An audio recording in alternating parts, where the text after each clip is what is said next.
In this video, you're going to see the 3 most common mistakes fishermen make when selecting the rigging options for their soft plastic lures. These are the mistakes that we've seen have just been most common after training hundreds of thousands of saltwater anglers here at Salt Strong. We're the biggest online fishing club in America, specializing in inshore saltwater fishing. And these rigging options in the background are some that I've tried over the years. These mistakes that I'm going to highlight are ones that I made for many years. This isn't just beginner stuff like rig it properly. We're talking about matching the right rigging options to the lures. A lot of people are not catching the fish they should be catching because they're not matching the right rigging option, either the jig head or a weighted hook, to the lure that they're using for the situation. And we're going to cover that in this video. I'm going to go through the 3 mistakes, and at the end I'll share a PDF that you can have free of charge that makes this all super easy for selecting the right option to maximize your results. So number 1 mistake involves the color of jig heads. As you can see, I definitely fell for this mistake for quite a while. This is just a small segment of jig heads that I have. And I used to think that color was a big deal. And so I'll go out and buy each color of all the jig heads that I liked. And eventually, after actually doing some tests here at Salt Strong, I soon realized that the color does not matter, especially for jig heads. Because when these predator fish, whether it's sea trout, redfish, snook, flounder, as you can see from this underwater footage, these ambush predators, they're not going to attack from the front. They're going to be following the bait fish to ambush them and go up there and eat. So that the actual front of the lure is something that they really don't see all that much, and definitely not at very close range. I've done many tests where I'm testing out different colors, same lure, same everything, and just throwing 2 different colors. And it's very rare when one color significantly outperforms the other. It's usually about even. So again, over time, I've realized that color is not that big of a deal, especially here at the front of the lure, where this is really what most of the fish see before they strike. So now for mistake number 2, and let's get these things out of the way, because as you can, there's just a lot of options. It gets really confusing. So what I found to simplify this all, let me get all these things out, all the extra money that I've spent when I shouldn't have, is it's really the type of jig head. So for many years, I just went with this traditional just jig head, where it's a traditional jig head, exposed hook. Yes, that does work great. Over time, though, I've eventually gotten to the point where now I rarely use these, because the benefit is that they'll have a higher hookup ratio, but the con, especially for those of us going after redfish, sea trout, snook, flounder, is that these fish are holding oftentimes very close to structure. And it's no fun fighting the bottom, because it usually wins, and that results in losing gear and then having to waste time retying, and nobody likes that. So what I eventually gravitated towards are weedless options. So for the shallow water, I use weighted hooks, really exclusively. These are awesome. And now for the deeper water, I'm using this newer style of jig head that ensures that it's weedless. And it's basically, both of them have the same type of setup, where it's a wider gap hook. The hook point rides right up on the top of the lure. And then if you want to get very weedless, you can just embed, it's called skin hooking. You can just embed the hook point into the material. And so now, again, if I'm fishing near structure, whether it's jetties like rocks, dock pilings, grass, mangroves, you name it, if I'm fishing tight to structure, I am always using one of these 2 options as far as just making sure that it's weedless. Because again, using the open style, yes, the hookup ratio is better, but with all of the hassle of getting snagged and having to retie and losing gear, it's just flat out not worth it. I'd rather lose a couple strikes than have to waste so much time going through tackle. So long story short, before you select your jig head, make sure to think, okay, do I need to be weedless? If tight to structure, then it should be an obvious yes. If open water, then clearly a no, and you can go to the exposed hook to increase your hookup ratio. And now for mistake number 3 is depth control. Depth control is huge. This is something that most people overlook. This is one thing I was spending more time worrying about, the colors of these jig heads, more so than the depth.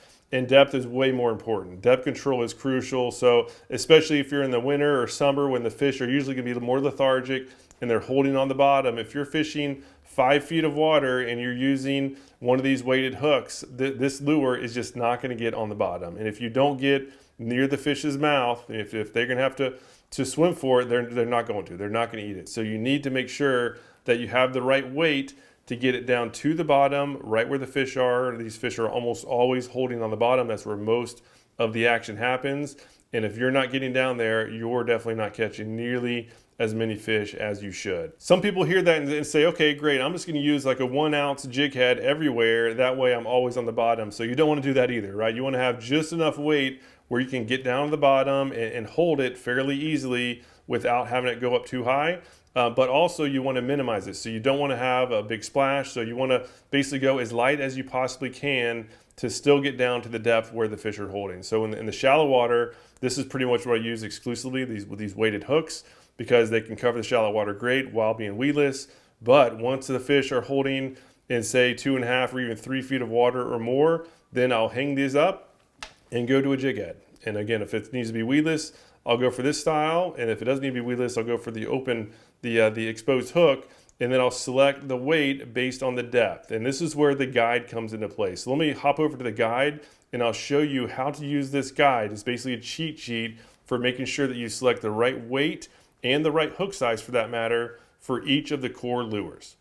This is the cheat sheet that I was referring to. It might look a little bit complex at first, but trust me, it's super simple. It starts out with the type of jig head, right? Weedless or traditional. So weedless or non-weedless, and even has pictures of the different options of really rigging styles, and so that you can know exactly what we're referring to.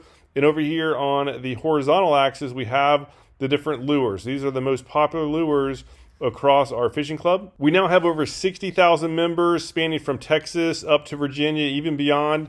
And these have been the most popular lures and rigging options across the board. And so for each lure, right, we have the 2-point. This is a 3.5-inch paddle tail. Next is a 4-inch paddle tail, then a 5-inch. Now we have a 4-inch. It's called the Polk County Tweaker. It's a 4-inch soft plastic jerk. We have a 5-inch traditional jerk shad. And then we have 2 shrimp lures. So this is the original, which is a little over 4 inches, and this is a 3.5-inch prawn junior. And so how it works, you can see the depth. So this is the depth range for this lure and this particular rigging option. So it's basically a little grid, and the colors again are very simple. There's 2 colors. One is green. This is the optimal option for this lure in that depth range. So for example, right, if we want to have the 2.0 and we're going to be fishing 1 to 2 feet of water and we need to be weedless, then we'll go on the 2.0, scroll down until we see that 1 to 2 feet of water range, and then we go over to the left and see what style hook, the Haas Helix hook,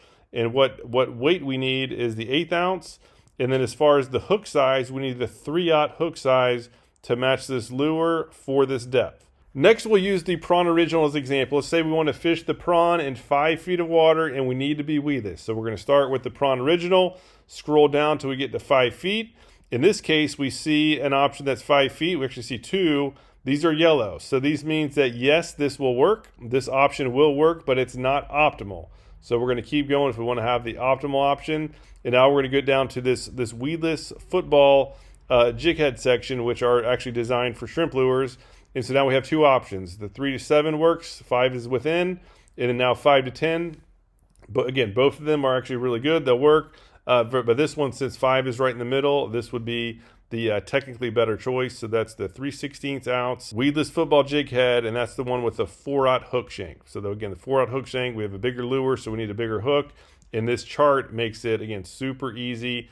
And the same thing holds true for the traditional jig heads. If you don't need to be weedless, then you scroll down for each of these respective columns, scroll down and find the weight that you need to get that depth, and then the hook size to make sure that you're maximizing your hookup ratios. As I mentioned before, this chart is totally free of charge. You can keep this for as long as you want.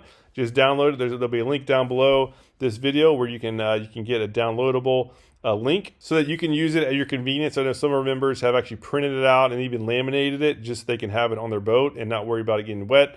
And if you do want to try out any of these lures or any of these rigging options, if you haven't yet tried them, highly recommend give them a shot. As I mentioned before, they are proven to work across a wide expanse. Again, Texas all the way up north of Virginia, and same for the lures. And we obviously have tutorials on how to use everything and of course how to rig them.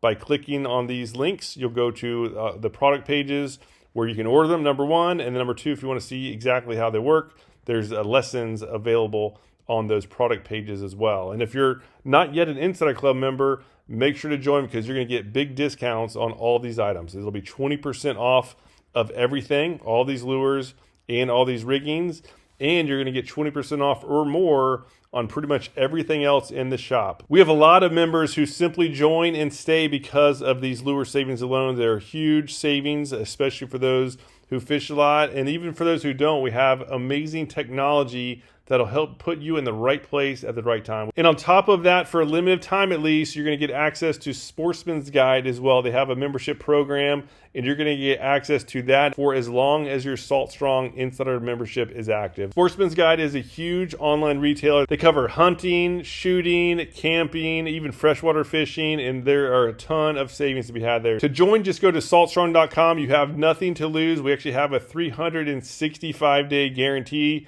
for the annual plan. If you have any questions about this rigging guide or the product discounts or even the app, the fish finding app, please do not hesitate to reach out. Otherwise, thank you so much for your time. We hope to see you again soon.